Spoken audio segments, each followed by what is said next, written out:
नमस्कार। राय साहब की राय कार्यक्रम में एक बार फिर से आप सभी का स्वागत है। दोस्तों, आज हम उन पहलुओं को टटोलने की कोशिश करेंगे जिनसे बाजार में आगे निकट भविष्य में क्या कुछ संभावनाएं हो सकती हैं, तेजी की या मंदी की, या रुक रुक करके तेजी और फिर नरमी की। तो इन पहलुओं को टटोलने के लिए हम कुछ बिंदुओं को टटोलने का प्रयास करेंगे जो कि बाजार की दशा और दिशा दोनों को जो है वो तय करेंगे। और अगर हमने इन सारी जो बिंदु हैं, बिंदुओं से जुड़े हुए जो पहलू हैं, उन पे अगर हमने गंभीरता से विचार किया और उनको ध्यान में रख करके कोई निवेश संबंधी फैसला लिया तो वो हमारे लिए फायदा दे सकता है। और अगर जो हमने इनको इग्नोर किया और बिना सोचे समझे निवेश का निर्णय किया तो ये हमारे लिए घाटे का सौदा भी हो सकता है। वो दीगर बात है कि लंबी अवधि में वो सौदे फायदे में तब्दील हो सकते हैं, वो दीगर बात है। लेकिन एक लंबे समय तक आपकी जो पूंजी है वो ऊंचे भाव पे फंस सकती है। और अगर मान लीजिए बाजार नीचे गिरता है और शेयरों के भाव नीचे आते हैं तो आप फिर उसका पूरा फायदा नहीं उठा पाएंगे। तो आइए एक एक करके हम शुरू करते हैं। वीडियो शुरू करने के पहले मैं एक बात स्पष्ट कर दूं कि मैं जो कुछ भी वीडियो में बताऊंगा वो कोई इन्वेस्टमेंट एडवाइस नहीं है। आप जो भी इन्वेस्टमेंट संबंधी निर्णय लें, आप अपने इन्वेस्टमेंट एडवाइजर और अपने होमवर्क के बूते पे लें। मैं ये केवल विशुद्ध एकेडमिक पर्पस से वीडियो बना रहा हूँ। तो आइए वीडियो शुरू करते हैं। सबसे पहले ट्रिगर पॉइंट होगा हमारे लिए कि मिडिल ईस्ट की सिचुएशन क्या है। मिडिल ईस्ट पे जो है ये जानना इसलिए ज़रूरी है और उसको ध्यान में रखना इसलिए ज़रूरी है कि अगर मिडिल ईस्ट के हालात, जैसा कि अभी जब ट्रंप और ईरान के बीच में जब पीस डील का मेमोरेंडम ऑफ अंडरस्टैंडिंग जब साइन हुआ था, उस वक्त जो था वो माहौल बहुत खुशनुमा था और बाजार में हल्की ही सही लेकिन एक तेजी का दौर पनप गया। लेकिन जैसे ही फिर दोबारा खाड़ी में तनाव बढ़ने लगा और क्रूड की कीमतें बढ़ने लगी, उसके बाद बाजार में जो है वो बाजार भले ही थोड़ा ऊपर खुलता हो लेकिन लास्ट में आते आते वो लाल निशान में ही बंद होता था। तो कुल मिलाकर के ये है कि मिडिल ईस्ट के हालात खासकर भारतीय शेयर बाजारों को, खास करके भारतीय स्टॉक्स को खासा प्रभावित कर सकते हैं। इसकी वजह है, जब क्रूड अगर बहुत महंगा होगा तो हमारे लिए, हमारे देश की अर्थव्यवस्था के लिए ये कतई अनुकूल नहीं होगा। इससे जो है सरकार का इंपोर्ट बिल बढ़ सकता है क्योंकि हमारी जो है 80% से ज़्यादा क्रूड की ज़रूरत जो है वो इंपोर्ट से पूरी होती है और एक अच्छा खासा इंपोर्ट हम मिडिल ईस्ट से करते हैं, बाकी ऑल्टरनेटिव सोर्सेस से करते हैं। तो कुल मिलाकर के ये है कि अब ट्रंप अपनी जिद के आगे मिडिल ईस्ट में शांति लाना नहीं चाहते और ईरान को बार बार उकसाने का काम करते हैं। बमबारी उन्होंने जारी रखी है ईरान पे और उधर ईरान ने रिटेलिएशन स्वरूप जो है वो मिडिल ईस्ट में जो भी अमेरिकन जो बेसिस हैं उनको जो है तहस नहस करने का बीड़ा उठा लिया है। दूसरी ओर ईरान ने साफ साफ चेतावनी जो है वो मिडिल ईस्ट के देशों को दे दी है जहाँ पे अमेरिकी बेसिस है कि भाई आप बाजाएं और अगर आपके यहाँ से कोई हमले हुए तो फिर ये बर्दाश्त के काबिल नहीं होगा और हम इसका माकूल जवाब देंगे। दूसरी ओर ट्रंप की बमबारी जारी है और वो लगातार अनाप शराब कुछ भी जो है वो धमकियां ईरान को देते रहते हैं और विध्वंसक कार्रवाई के लिए बराबर जो है वो आगाह करते रहते हैं। तो कुल मिलाकर के ये तो हुई ईरान और अमेरिका के बीच की बात, जिसके कारण जो है हॉर्मुज से किसी भी प्रकार का जो है वो तेल का आना जो है वो असंभव सा हो गया है और वहाँ से तेल का आवागमन पूरी तरीके से बंद है। अब एक जो आशा की उम्मीद जो जगी हुई थी वो था लाल सागर के रास्ते ट्रेड।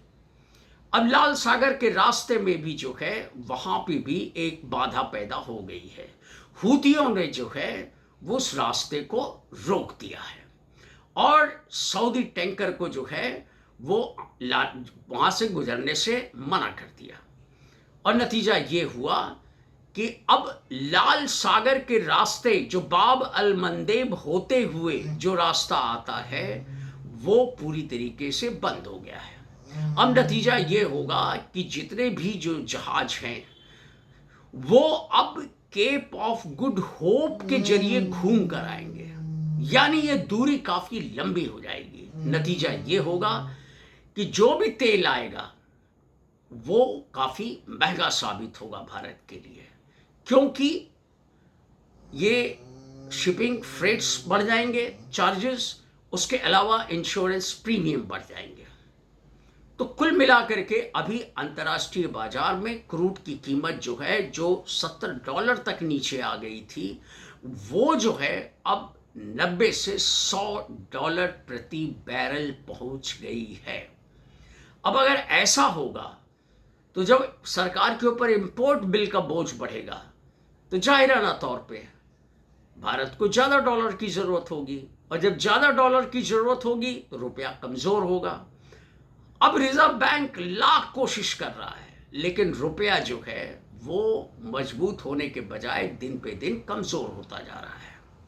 अब रुपए की कीमत जो है अभी कुछ दिन पहले 96 रुपए से जो है वो ऊपर जो है वो डॉलर चला गया था। अब जो है वो 95 से 96 के बीच में रुपए डॉलर की विनिमय दर बनी हुई है। अब ये कब इसमें और इजाफा होगा ये कहना मुश्किल है, लेकिन इतना भी रुपया का कमज़ोर होना डॉलर के मुकाबले जो है ये ट्रेड पॉइंट ऑफ व्यू से और इंपोर्ट बिल के लिहाज से कतई भारत की अर्थव्यवस्था के लिए फेवरेबल नहीं होगा। और जो क्रूड पे आधारित जितने भी उद्योग धंधे भारत में हैं उनके लिए भी जो है ये बहुत बड़ा एक वित्तीय बोझ बनकर सामने खड़ा हो जाएगा। इससे जो है कॉरपोरेट क्षेत्र की अर्निंग्स प्रभावित होंगी, लॉजिस्टिक कॉस्ट बढ़ जाएगा, उसके अलावा जो है बढ़ी हुई कीमतों पे जो है वो मांग घट सकती है और बड़े पैमाने पर कॉरपोरेट क्षेत्र में छटनियाँ हो सकती हैं और इससे जो है एक बड़ा अजीबोगरीब जो है विपरीत आर्थिक माहौल पैदा हो सकता है जिसका खामियाजा हर क्षेत्र को भुगतना पड़ सकता है और इससे आम आदमी अछूता नहीं होगा।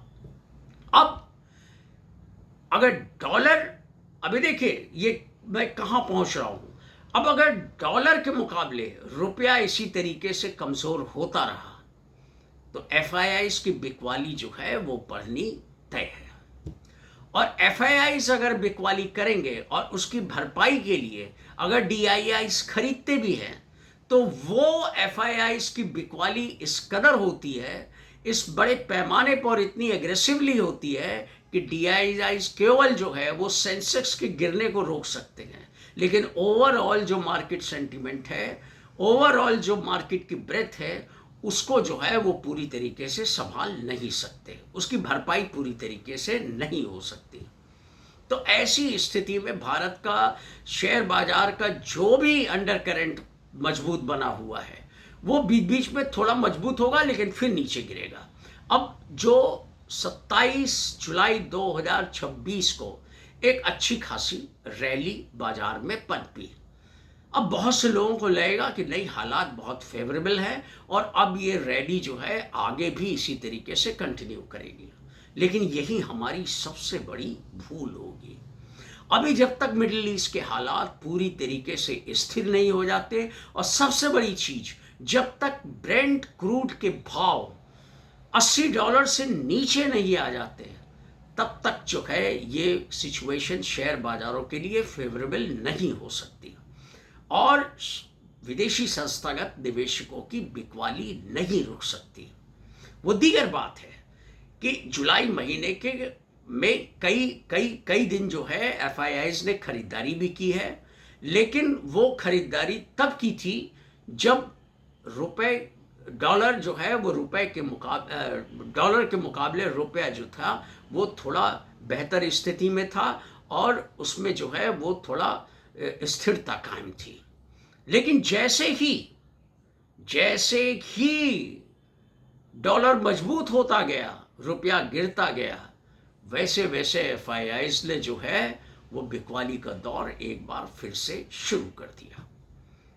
अब सवाल ये पैदा होता है कि अब इसके दुष्परिणाम क्या हो सकते हैं। दुष्परिणाम ये होंगे कि जब क्रूड महंगा होगा तो बहुत से उद्योग धंधे जो क्रूड पे आधारित है, यानी लगभग 4 से 5 हज़ार ऐसे प्रोडक्ट्स हैं जो क्रूड पे आधारित है, वो सब महंगे होने लगेंगे और कंपनियों के ऊपर ये एक अतिरिक्त वित्तीय बोझ बढ़ जाएगा, लॉजिस्टिक खर्चे बढ़ जाएंगे।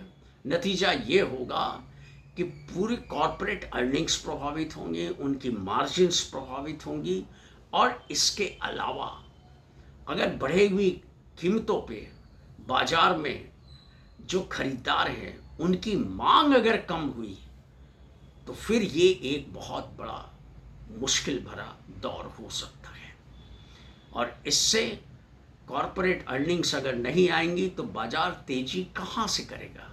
आप खुद सोचिए, अगर कामकाजी परिणाम नहीं बेहतर होंगे, सेल्स नहीं बढ़ेंगी, प्रॉफिट मार्जिन नहीं बढ़ेगा, फ्री कैश फ्लो नहीं बढ़ेगा, ईपीएस नहीं बढ़ेगा, तो बाजार किसके लिए री रेटिंग करेगा, किसकी री रेटिंग करेगा। तो जाहिराना तौर पे ये बहुत नाजुक समय है और अभी भी मिडिल ईस्ट की सिचुएशन काफ़ी फ्लूइड है और काफ़ी अनिश्चितता भरी है। तो ऐसी स्थिति में जब तक कि मिडिल ईस्ट के हालात बेहतर नहीं हो जाते, थोड़े स्थिर नहीं हो जाते, बाब अल मंदेब एक बार फिर से खुल नहीं जाता, हॉर्मुज से जो है ऑयल ट्रांसपोर्टेशन या गैस ट्रांसपोर्टेशन फिर दोबारा जो अभी कुछ समय पहले शुरू हुआ था वो जब तक नहीं रीस्टोर हो पाता तब तक कोई भी बड़ा निवेश संबंधी फैसला मेरे हिसाब से जो मैं समझता हूँ लेना मुनासिब नहीं होगा। तो ये एक बहुत बड़ा ट्रिगर पॉइंट है। अगर हालात कुछ बेहतर होते हैं, अंतर्राष्ट्रीय बाजार में ब्रेंट क्रूड की कीमतें जो हैं $80 से नीचे आ जाती हैं और वो स्थिर रहती है, तो निश्चित तौर पे बाजार में एक हल्की ही सही लेकिन रैली जो है वो स्थिरता की ओर बढ़ती जाएगी। धीरे धीरे वो रैली कायम रह सकती है। बीच में प्रॉफिट बुकिंग हो वो अलग चीज़ है, वो शॉर्ट कवरिंग हो वो अलग चीज़ है, वो अगर शॉर्ट सेलिंग हो वो अलग चीज़ है, लेकिन बाजार का रुख कम से कम मजबूत होगा और अगर थोड़ा भी कुछ दिनों तक मजबूत बना रहा तो इससे निवेशकों का कॉन्फिडेंस रिस्टोर होगा और उनके स्तर पे जब चौतरफा बाइंग आएगी तो बाजार जो है निश्चित तौर पे जो है वो बेहतर स्थिति में होगा। लेकिन अगर जैसा मैंने कहा वो हालात नहीं पैदा हुए तो बाजार में जो है वो बहुत जो है ये उठापटक का दौर चलेगा और ऐसे हालात के अंदर जो है निवेशकों के लिए काम करना, निवेश करना और उसको जो है सेल थ्रू करना थोड़ा मुश्किल काम हो जाएगा। तो कुल मिला करके अभी एक दूसरा सबसे बड़ा डर ये लगा हुआ है कि डोनाल्ड ट्रंप जो हैं वो कब क्या टैरिफ अनाउंसमेंट करेंगे। अभी उन्होंने फार्मा क्षेत्र के लिए जो टैरिफ अनाउंसमेंट का जो एक टाइम टेबल दिया है कि साहब शुरू में 2 साल तक कोई टैरिफ नहीं, उसके बाद 100%, फिर उसके अगले साल 200%। तो अब खैर वो दौर में ट्रंप रहेंगे ये नहीं रहेंगे क्योंकि उनका टर्म जो है वो 4 साल का है, तो वो शायद 200% वाले टैरिफ तक तो रहेंगे ही नहीं। लेकिन आगे कौन राष्ट्रपति आएगा क्या करेगा वो बात की चीज़ है। लेकिन अगर 100% टैरिफ तक भी वो रह गए तो फार्मा कंपनियों की क्या स्थिति होगी? ये एक बहुत काबिल गौर मसला है, लेकिन अगले 2 साल तक कोई डरने की बात नहीं है। अब उसके अलावा ट्रम्प साहब जो हैं वो अब क्या फैक्ट्री में फोर्स लेबर, प्रॉपर रिम्यूनरेशन नहीं, उसको लेकर के उन्होंने भारत पे टैरिफ जो है वो लगा दिया है। अब वो तमाम ऐसी कंडीशंस हैं, वो उनका कोई भरोसा नहीं कि कब कौन सा बहाना लेकर के जो है वो कौन सा टैरिफ थोप देंगे। तो ये कहना बड़ा मुश्किल है। तो ऐसे दौर में जो है भारत के लिए, भारत की कंपनियों के लिए एक्सपोर्ट बढ़ाना जो है वो बहुत मुश्किल होगा। तीसरा ट्रिगर पॉइंट ये है कि अब अमेरिका और भारत के बीच में जो ट्रेड डील होनी है वो ट्रेड डील जल्दी ही अनाउंस होने की संभावनाएं व्यक्त की गई है। और अगर ये ट्रेड डील जैसा कि अभी मसौदा अभी पिछले कई महीनों से अभी घूम रहा है, उस मसौदे के हिसाब से हुई तो ये एक बहुत बड़ा जो है वो बोझ भारत के ऊपर आ जाएगा और कॉरपोरेट क्षेत्र के लिए उसका मुकाबला करना बहुत मुश्किल काम होगा और तब बाजार में काफ़ी उथल पुथल का माहौल पैदा हो सकता है। इसलिए मेरी अपनी स्ट्रैटेजी ये है कि अगर मुझे 1 रुपये बाजार में लगाने हैं तो मैं 50% ही लगाऊंगा और 50% बचा के रखूंगा, क्योंकि बाजार में कब क्या हालात पैदा हो सकते हैं इन 2 कारणों से। एक तो मिडिल ईस्ट की सिचुएशन और आने वाले समय में इंडो यूएस ट्रेड डील को लेकर के। तो इन हालात के अंदर जो है मैं वो 50% बचा के रखूंगा ताकि समय आने पे अगर इस किस्म के हालात पैदा हुए तो गिरे हुए भावों पर, अट्रैक्टिव वैल्यूएशंस पे मुझे अच्छे शेयरों में निवेश का और मौका मिल सकता है। आप लोग क्या करेंगे ये आप लोग का अपना निर्णय हो सकता है। आपका इन्वेस्टमेंट एडवाइज़र क्या सलाह देता है, आपका अपना होमवर्क क्या सलाह देता है, वो आपको तय करना है। लेकिन मैं क्या करूँगा वो मैंने स्ट्रेटजी आपको सामने रख दी। मैंने ये सोचा कि ये कुछ पॉइंट्स रखने बहुत ज़रूरी हैं, क्योंकि ये मत सोचिए कि बाजार में इस किस्म की सस्टेन्ड रैली जो है वो कायम रहेगी आज की रैली के हिसाब से। तो आज की वीडियो में इतना ही। वीडियो अगर कंटेंट अच्छा लगा हो तो प्लीज़ मेरे वीडियो को लाइक कीजिए, शेयर कीजिए और मेरे वीडियो को मेरे हौसला अफजाई के लिए प्लीज़ सब्सक्राइब कीजिए। Thank you.